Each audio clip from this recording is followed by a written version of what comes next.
this next and our last story is from a wonderful book called Spinning Tales and Weaving Hope. This next story is one of our personal favorites. And it's an old folk tale that's been told many different ways in many different countries. But the version that we do was adapted by Barbara Lipke. I lost my mind for a second. And before I start, I need to ask everybody if they happen to know what a Doko is. Anybody? Well, I know what it is. I figured. A Doko is a large basket used for carrying things. That's right. Usually they hoist it up on their back. And that's very important to know because this next story is called the Doko. In far-off Nepal, there lived a small family of 4. A man, his wife, their small son, and the man's very elderly father. When the old man was younger, he used to work hard, climbing the high mountain to the terraced stony fields to plant and harvest their small crop. Now he was too old to work, and so he was entirely dependent on his son and daughter-in-law. Though he loved them, he didn't like being dependent on anyone. They loved him too, and didn't mind his being entirely dependent, for he helped as much as he could. And for a while, they left the boy with him when they went off to work. The old man told the boy wonderful stories. When I was young. And if he told the same stories over and over again, the little boy didn't mind. That was my favorite, grandfather. But soon the boy was old enough to climb the mountain and to help with the planting and weeding and harvesting. Bye, grandfather! The family worked hard and still had barely enough to feed themselves. They left the little house with the first light of day and returned just before it grew too dark to find the mountain path. The old man sat alone all day and by evening was eager for company. Because he was lonely, he complained a great deal. When I was young, I worked hard. I got a good crop. If you did as I did. The young man looked at his wife. An old ox stumbles, an old man grumbles. She nodded, and they went on pretending to listen to the old man. Time passed, and things grew worse. The old man complained more than ever, and the couple grew discouraged. Like a drop of water that wears away at the hardest stone, his complaints and grumblings made their love and patience wear thin. You leave me alone too much.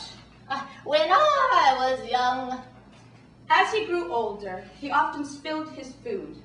His shirt was stained yellow with curry. I don't want our son to see his grandfather eat like that. Why don't we let him eat over by his sleeping mat?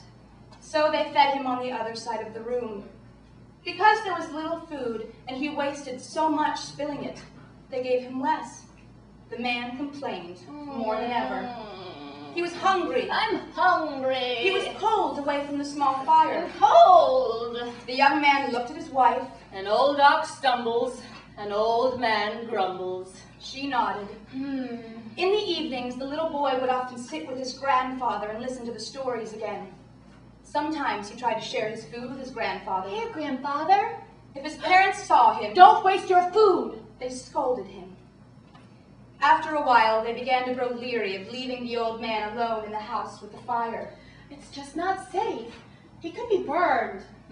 He could burn down the house. So they left him without a fire when they went off to work. The man complained more than ever. I would like to help. If you did as I said, I'm sure you would get better crops. Finally, the couple were at their wits' end. One night, thinking everyone else was asleep, the young man turned to his wife and whispered, Tomorrow, I could go to the market and buy a Doko. In it, I could carry my father far away. So far that he would never be able to find his way back again. But I could leave him by the side of the road, in the shade of a tree. Perhaps some kind people will find him and look after him.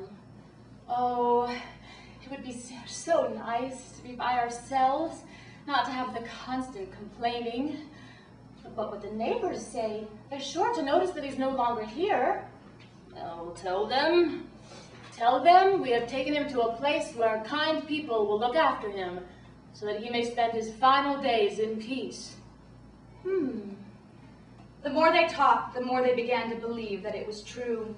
The next morning, the man went to the market to buy the Doko.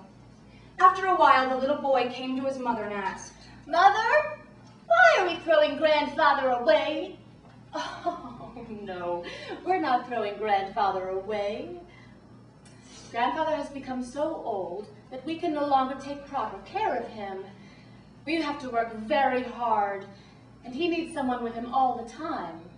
We are taking him to a place where kind people will look after him, so that he may spend his final days in peace. Where is that place?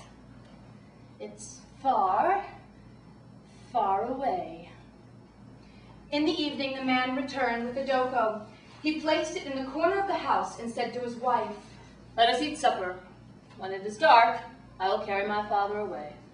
After they had eaten, the man placed his father in the Doko. "No! Where are you taking me in this Doko?" I am taking you to a place where kind people will look after you, so that you may spend your final days in peace. You are a wicked, ungrateful son! Was it for this I raised you and taught you everything I knew? Was it for this I nursed you when you were ill? Was it for this I told you stories? I curse you! I curse you! The old man's railing only made the young man angry. He picked up the Doko with a jerk and started out the door. Father, even though you have to throw grandfather away, please take good care of the Doko and bring it back safely. The man stopped. Why? Because when it's my turn to throw you away, I don't want to have to buy a new Doko. The man could go no further. His knees shook. He picked up his father and carried him back into the house. He took him from the Doko and laid him down by the fire.